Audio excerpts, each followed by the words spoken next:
بسم اللہ الرحمن الرحیم۔ حضرت امام غزالی رحمۃ اللہ نے لکھا ہے کہ دو چیزیں اللہ کی بڑی نعمت ہیں۔ ایک نعمت نعمت ایمان ہے اور ایک نعمت نعمت علم ہے۔ یہ دونوں بڑی نعمت کیوں ہیں؟ دونوں بڑی نعمت اس لیے ہیں کہ جیسے دنیا کا ہونا ضروری ہے، دنیا کی سلامتی بھی ضروری ہے۔ دنیا باقی رہتی ہے ایمان کی برکت سے۔ حدیث پاک کے اندر آتا ہے کہ جب تک ایک آدمی بھی اللہ اللہ کرنے والا رہے گا دنیا باقی رہے گی۔ اور سلامتی کب ہوگی؟ کہ سلامتی علم کی برکت سے ہوگی، کیونکہ علم سے حقوق پہچانے جاتے ہیں نا، کس کا کیا حق ہے۔ اگر آدمی علم نہ پڑھے تو اسے اندازہ بھی نہیں ہوگا۔ اس لیے اللہ نے آپ کو دو بڑی نعمتوں کے لیے قبول فرمایا ہے۔ پہلی نعمت اللہ نے آپ کو نعمت ایمان دی ہے، اور دوسری اللہ نے آپ کو علم حاصل کرنے کے لیے چنا ہے۔ اس لیے آپ کو اس علم حاصل کرنے میں سب سے پہلا کام یہ کرنا ہے کہ اللہ کا شکر ادا کرنا ہے۔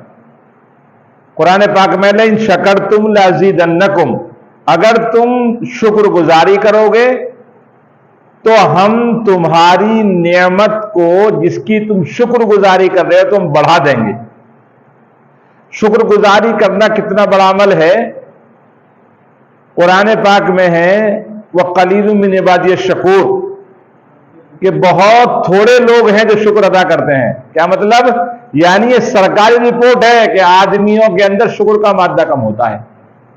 اس لیے پہلے تو آپ اللہ کا شکر ادا کریں کہ اللہ تعالیٰ نے آپ کو علم دین کے لیے چنا، اور پھر حدیث پاک میں حضور اکرم صلی اللہ علیہ وسلم کا ارشاد ہے خیرکم من تعلم القرآن وعلمہ، بہترین آدمی وہ جو قرآن سیکھے اور سکھائے۔ دنیا میں کتنی ساری بہترین چیزیں ہیں، لوگ زبانوں کو تر کر دے رہے ہیں ان کی تعریف کے پل باندھتے باندھتے، لیکن یہ تمام تعریف ایک طرف اور سرکار مدینہ محمد مصطفیٰ صلی اللہ علیہ وسلم کی تعریف ایک طرف، آپ نے فرمایا بہترین آدمی وہ ہے جو قرآن کو سیکھے اور سکھائے۔ اس لیے میرے بچوں، ایک کام تو ضروری یہ ہے کہ اللہ نے آپ کو علم دین کے لیے چنا ہے۔ یہ مدرسہ دارالسلام آگرہ ماشاءاللہ اتنی بہترین آپ کی سہولیات کا انتظام کر رہا ہے۔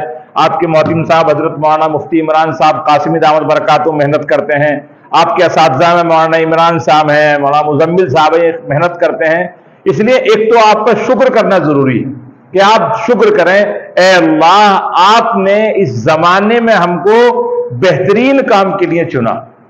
دوسری بات یہ ہے کہ آپ جس قرآن کو پڑھ رہے ہیں آپ اس کا ادب و احترام کیجئے۔ اس قرآن کے ادب و احترام کے بہت سارے واقعات ہیں۔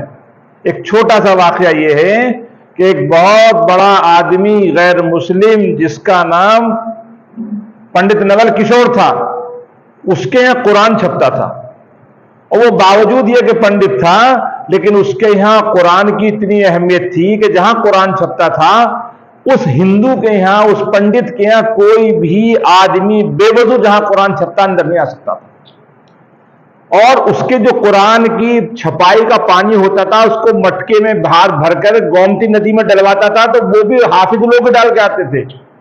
اور اس کا انجام یہ ہوا کہ جب وہ مر گیا، انتقال ہو گیا، تو اس کو چتا میں جلایا گیا، اس کا دل نہیں جلا۔ سب کوشش کر لی، اس وقت کے علماء نے کہا کہ جس کے دل میں قرآن ہوتا ہے اس پر آگ اثر نہیں کرتی۔ اس لیے قرآن کی عظمت کا آپ بہت زیادہ اہتمام کریں، اور قرآن کی حفظ کے لیے آپ کو چنا ہے، ناظرے کے لیے چنا ہے، یہ معمولی دولت نہیں ہے۔ آج یہ جو آپ اس مدرسے میں آئے ہیں، آپ آئے نہیں ہیں، اللہ نے آپ کو بھیجا ہے۔ جیسے موسیٰ علیہ السلام کو اللہ پاک نے کہا نا انا اخترتک فاستمع لما یوحیٰ، کہ ہم نے آپ کو چنا ہے۔ آپ کے کتنے سارے بھائی تھے، آپ کے گاؤں میں کتنے سارے آپ کی عمر کے لڑکے تھے، سب نہیں آئے۔ یہ تو اللہ کی رحمت کی ایک ڈور ایک رسی تھی جو آپ کے گھر میں پہنچی اور آپ کی جھولی میں پہنچ کر آپ لوگ یہاں جو ہے تشریف لے کر آ گئے۔ یہ اللہ کی طرف سے انتخاب ہے، اور انتخاب کتنا بڑا انتخاب ہے۔ آدمی کے پاس 2-4 لاکھ روپے ہو جائیں تو سب سے مشورے کرتے پھرتا ہے کہ میرے پاس 4-6 لاکھ روپے جمع ہو گئے، میں کس بینک میں جمع کروں۔ وہ بینکوں کی تحقیق کرتا ہے۔ کیوں کرتا ہے؟ اس لیے کرتا ہے کہ میں اپنے پیسے کو ایسے بینک میں جمع کرتا ہوں کہ کہیں یہ بینک میرے پیسے کو لے کے بھگ نہ جائے، میرا پیسہ نہ ڈوب جائے۔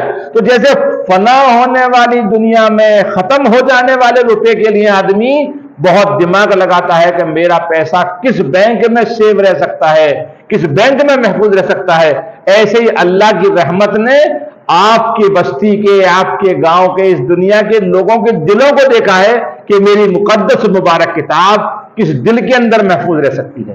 یہ کوئی جو آدمیوں کا انتخاب نہیں ہے، یہ ہمیشہ رہنے والی کتاب اللہ کی کتاب کے لیے اللہ کا آپ کا انتخاب ہے۔ ایک بڑا مسئلہ یہ ہوتا ہے کہ دین میں اگر ہم پڑھیں گے تو ہم کھائیں گے کہاں سے؟ ایک بڑا مسئلہ ہے کہ پھر مدرسے میں پڑھا دیں گے تو پھر کھانے کو کہاں سے آئے گا؟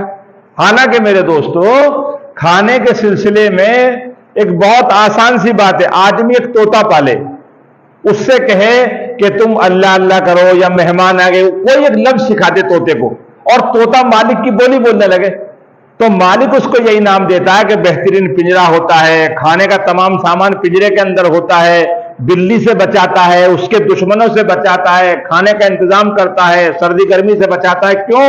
کہ طوطا مالک کی بولی بولنے لگا۔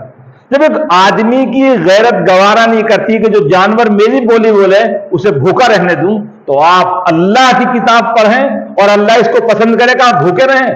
ایک آدمی پسند نہیں کرتا کہ اس کی بولی بولنے والا طوطا بھوکا رہے، جانور بھوکا رہے۔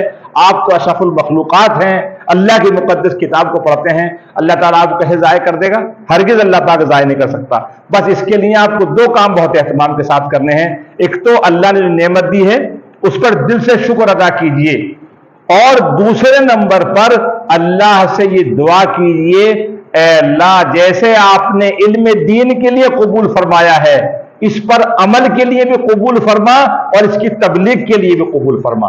اس لیے کہ دیکھو، یاد رکھو، اللہ تعالیٰ کے یہاں اگر صرف علم آدمی کی مقبولیت کے لیے، صرف علم اللہ کے یہاں مقبولیت کے لیے کافی ہوتا، علامہ ابن قیم نے لکھا ہے، تو اللہ تعالیٰ علماء یہود کی برائی نہ بیان کرتا۔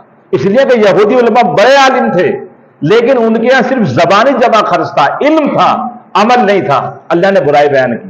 اور اگر اللہ کے یہاں صرف عمل قابل قبول ہوتا اور اخلاص کوئی چیز نہ ہوتی، تو اللہ تبارک و تعالی منافقین مکہ کی برائی نہ بیان کرتا۔ حالانکہ منافقین مکہ کی برائی بیان کری، علماء یہود کی برائی بیان کی، تو مطلب یہ ہوا کہ سب سے پہلے علم ہونا چاہیے، اس علم کے ساتھ عمل ہونا چاہیے، اس عمل میں اخلاص ہونا چاہیے، تو پھر اللہ اپنے مقبول بندوں میں شامل فرمائے گا۔ اللہ تعالیٰ آپ کو بہت خوش رکھے، قابل مبارکباد ہیں۔ ہم دل سے دعا کرتے ہیں اللہ اس مدرسے کو دن دنیا چوگنی ترقی نصیب فرمائے، اور جتنے لوگ اس مدرسے میں تعاون کرتے ہیں، چاہے چندے کی شکل میں ہو، چاہے دعاؤں کی شکل میں ہو، چاہے شاباشی کی شکل میں ہو، اللہ ان کی سب کی جان مال عزت آبرو کی حفاظت فرمائے، اور اللہ آپ کو علم دین کے لیے قبول فرمائے۔